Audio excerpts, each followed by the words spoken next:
Hello नमस्ते सबैजनालाई। के तपाईँहरूको मोबाइल डकुमेन्टको फोटोहरूले भरिएर हैरान हुनुहुन्छ अथवा एउटा प्रोफेसनल स्क्यानरको खोजीमा हुनुहुन्छ? त्यसो हो भने हामीसँग यो माइक्रोसफ्टको 365 को पाइलट भन्ने एप आएको छ।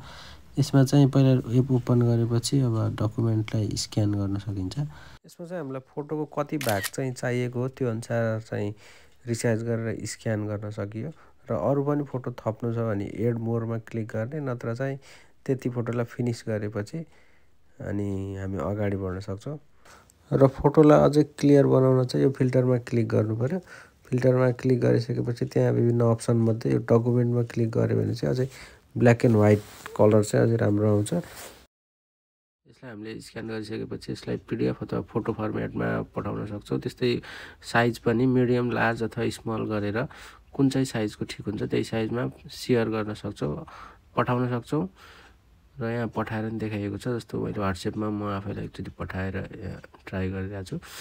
त्यसलाई स्क्यान गरिसकेपछि अब विभिन्न फर्मेटमा नाम दिएर पठाउन, सेभ गर्न सकिन्छ। यसमा चाहिँ कुनै त्यो वाटरमार्कहरू पनि बस्दैन। जस्तो अर्को त्यो पिडिएफ रिडरहरू र अर्को सिएस स्क्यानरहरूको चाहिँ वाटरमार्क बस्नाले अलिकति प्रोफेसनल देखिँदैन। डकुमेन्टलाई आफ्नो डिभाइसमा अथवा वन ड्राइभमा सेभ गर्ने भए चाहिँ सेभ अप्सनमा क्लिक गर्ने, होइन भने चाहिँ त्यसलाई ब्याक गरेर त्यो नो डिस्कार्डमा गरेपछि चाहिँ डिभाइसमा सेभ हुँदैन। मैले पठाएर हेरिसकेँ, यहाँ आएको छ डाटा। ल तपाईँहरू हेर्नुहोस्, यसमा कुनै वाटरमार्क त्यस्तो क्वालिटीमा पनि कम्प्रोमाइज छैन।